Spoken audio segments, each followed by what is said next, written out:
By top fuel winner Antron Brown and Carter's Matt Call insurance company. to a 3.77 Sorry. over J.R. Todd for his third win of the season, 57th of your career, and third at Chicago. We are officially in the second half of the season. How are you feeling about your defense?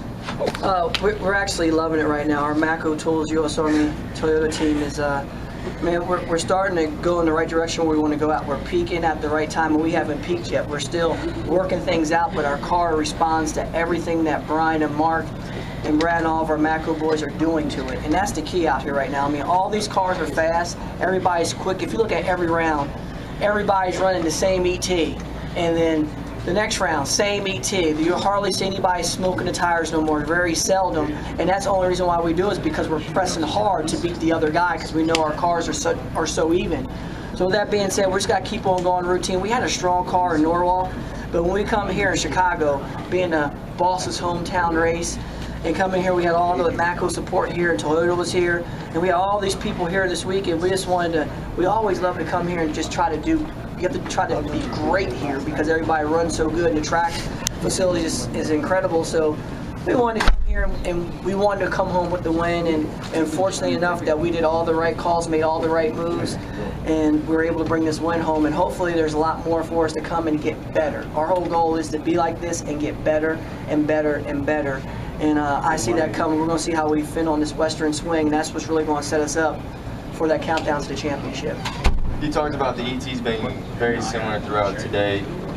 With that and the tune-ups of top fuels just being so competitive and similar, how much do you stress now reaction times?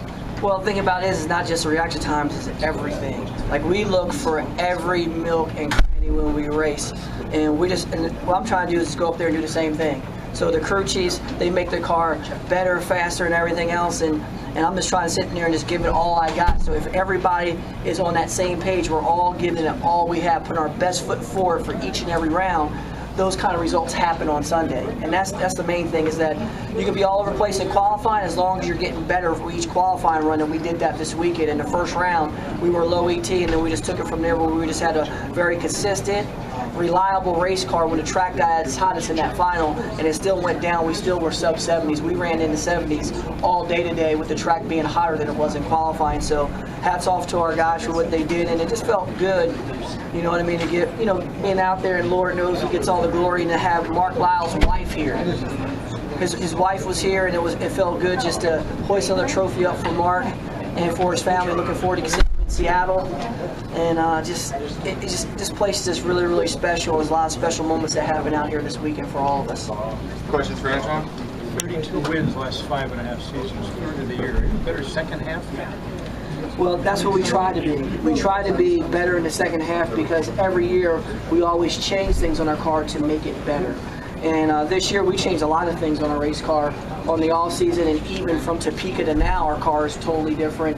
But the thing about it is we found new things that's making it better. If you see right now, our car, we used to never run good mile an hour, and all day today we were 324, 325, 322, 321 in the heat of the day where everybody wasn't making down track dropping holes. So we're on to something, and we're just going to keep improving upon that, where we know our car can run the front half hard, but now we're starting to get that back half. So we're looking forward when the weather gets better and the tracks get a little bit tighter, where we can throw those monster runs, and that's what you have to have. You have to have that whole pie to make that happen, and we're getting all those pieces together, and hopefully we keep the big time right, and we come out with a beautiful cake at the end that we can put a little icing on, and we can repeat what we did last year, hopefully. This is kind of a repeat, if you will, the way last year went, where we're at now. No, I mean, you never know what a repeat is. It's just our deal is we try to win every race we go to, and we compete at a high level. And our main focus and goal is to come into a race, and what we always say is we don't just talk about consistency. We talk about going out there and being efficient, and that means getting every drop out this limit that we can each time to our best of our ability.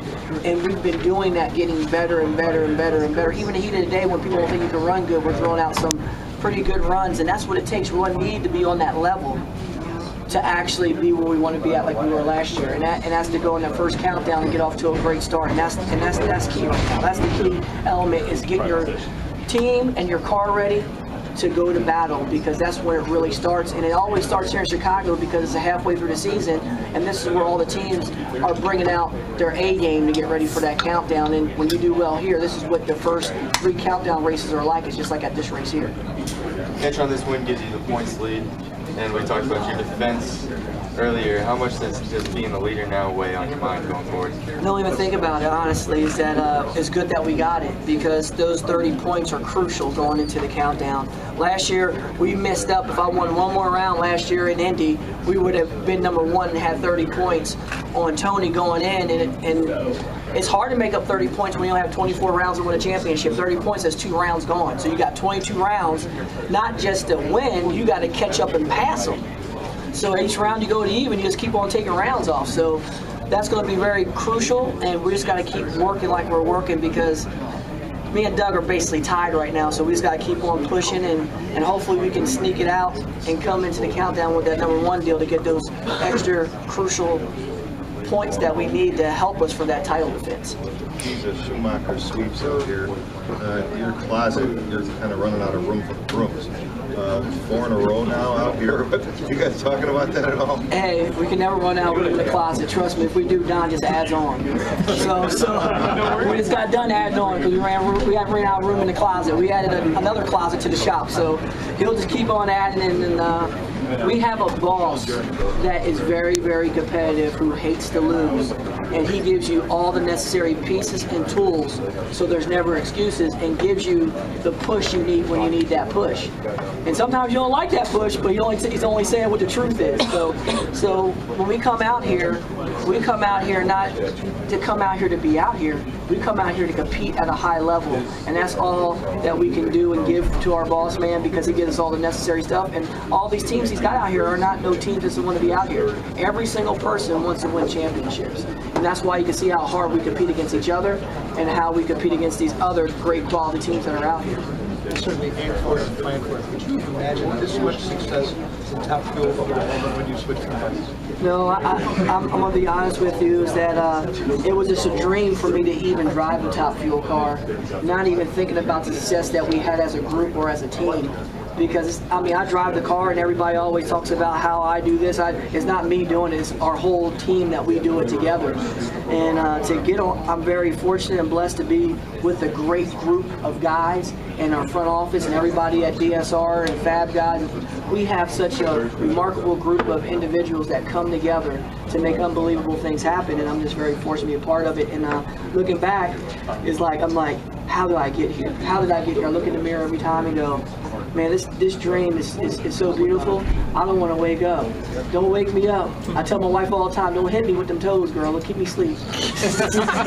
Hey, Antron, earlier this year you talked a little bit about you had slipped just a teeny bit physically and mentally from what you had done in 2015.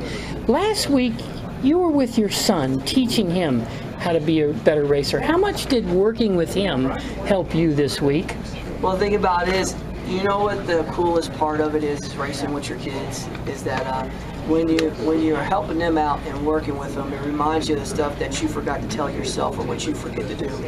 And when I'm out there with all my kids racing, it's just one of those cool, beautiful things, because my son got to the age now, he just turned 12, yeah. 4th of July, and he came to me a couple weeks prior back, even we were playing basketball and stuff like that, and he came to me helping him practice, and he goes, Dad, you know what, Dad? I want to apologize. I'm like, what you apologize to me for? He goes, remember all those things you used to try to teach me when I was young and I wasn't listening? I understand now what you were trying to teach me and push me. And when he told me, it was like a soft spot came out in my heart where I was just like, he's got it. He gets it. And now, before me just telling him, he's asking me about advice, and he's going out there and applying it to whatever he does, from racing to baseball to soccer to basketball. And I can see him growing from a young boy into a young man right in front of my eyes, and it breaks you down as a father to see him do that transition. But he still talks a little junk that he's going to take my job. So Hey, B, how do you get ready for the changes you need to make for the Western Fleet? Well, one thing about this is that our car, what we do is we take everything off of it right now before we go to Denver, because Denver is it's just a way different setup, and then the way that we run the car, and then we put all the stuff that we've been running now off to the side, and then we'll swap it back after Denver. So Denver, you kind of go, like you go to Denver, it's like you're playing craps. She's going to roll those dice and hope them dice come up right, so you stumble onto a good combination that's going to work. And that's been our Achilles heel the last couple of years, is that Denver's been eating us up a little bit. And we've won there several times, and we just got to land back on that combination to be competitive, because Denver's just a hard track to run at. But I think right now with one of our new partners that we have on our car right now with Diamond Pistons, they've been helping us develop a new piston that we've been running now for the last couple of races that we haven't had a problem or flaw with. And this race went silky smooth, that we're going to lean on them to give us a little bit more performance when we go out there to Denver, so we get a little bit more compression in that thing and we can run harder. Anything else?